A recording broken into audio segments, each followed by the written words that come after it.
दोस्तों, प्रशांत किशोर की बांकीपुर में जीत निश्चित तौर पर कई मायनों में ऐतिहासिक है। बीजेपी की इसमें गलती है और बीजेपी का आला कमान इस बात को समझता है। जो सीट 30 वर्षों से ऊपर से बीजेपी के पास थी, वो आखिर बीजेपी क्यों हारी, ये एक चुनाव विश्लेषण का मुद्दा है।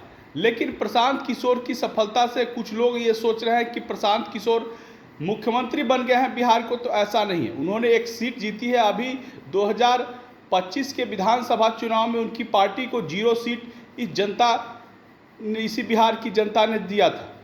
और दोस्तों, हम आज चर्चा करना चाहेंगे जो कॉकरोच जनता पार्टी जंतर मंतर पर इतना हाय तौबा मचा रही थी, हल्ला मचा रही थी और धर्मेंद्र प्रधान का इस्तीफा लेकर के मानी, वो कॉकरोच जनता पार्टी झारखंड में जो छात्र अनशन कर रहे हैं उनको समर्थन क्यों नहीं दे रही है। दूसरा मुद्दा, राहुल गांधी जो छात्र के मुद्दे पर इतना एग्रेसिव थे, धर्मेंद्र प्रधान का इस्तीफा लेने पर अड़े हुए थे, वो आखिर वहाँ क्यों नहीं जा रहे हैं। क्या वो आदिवासी हैं, दलित है, पिछड़ा है, इसलिए वहाँ पर झारखंड के रांची में जो आंदोलन लोग कर रहे हैं उसको समर्थन नहीं दिया जा रहा है। देखिए, राजनीति की घुलमिल जो पिच होती है ना, हम हमेशा से कहते आते हैं कि राजनीति में ये लोग जिस तरीके से भी हो, आखिर राजनीतिक पार्टियां राजनीति करने के लिए जिंदा रहती है। ये कांग्रेस पार्टी और कॉकरोच जनता पार्टी उसी की टीम है। ये जिस तरीके से भी हो, ये चाहते हैं कि सत्ता में किन प्रकारे न वापसी की जाए। प्रशांत किशोर की बात की जाए तो प्रशांत किशोर के पास अपनी आइडियोलॉजी नहीं है। वो हिंदुत्व के मुद्दे पर क्या पक्ष स्टैंड रखते हैं, ये बहुत बड़ा सवाल रहता है। भारतीय जनता पार्टी की विचारधारा हिंदुत्व की विचारधारा है। निश्चित तौर पर आर्थिक मोर्चे पर सरकार की कुछ फेलियर रहे थे। भरत तिवारी हत्याकांड के पर रोष था, सवर्णों में रोष था और 37% सवर्ण आबादी थी वहाँ पर बांकीपुर में। उनको बातों को अच्छे से, उनकी कमियों को दूर नहीं किया गया। इसी कारण से जनता में एक आक्रोश था और प्रशांत किशोर चुनाव जीतने में सफल रहे।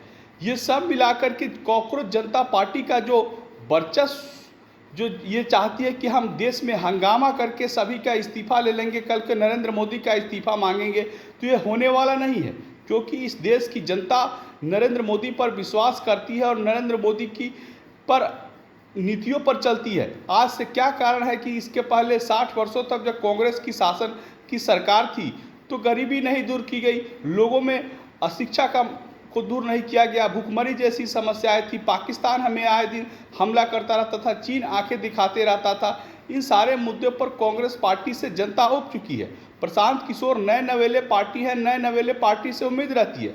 आपने देखा होगा कि अरविंद केजरीवाल भी 2 चुनाव पूरी क्लीन स्वीप मार्जिन से जीते, जनता ने उन पर विश्वास किया। लेकिन अंत में आखिर में तीसरा चुनाव में क्या हुआ, अंत के तीसरे चुनाव में वो पूरी तरीके से हारे। एक के बदले एक बोतल फ्री करने की योजना के तहत उनकी सरकार चली गई। अभी प्रशांत किशोर राजनीति के बहुत नए प्लेयर है और पूरा बांकीपुर, पूरा बिहार नहीं है, इस बात को समझना होगा। और जो लोग भारतीय जनता पार्टी की अभी से पराजय, अवशेष और नीचे गिरने का कल्पना कर रहे हैं, सपना देख रहे हैं, वो लोग भविष्य में एक बार फिर से गलत साबित होने वाले हैं।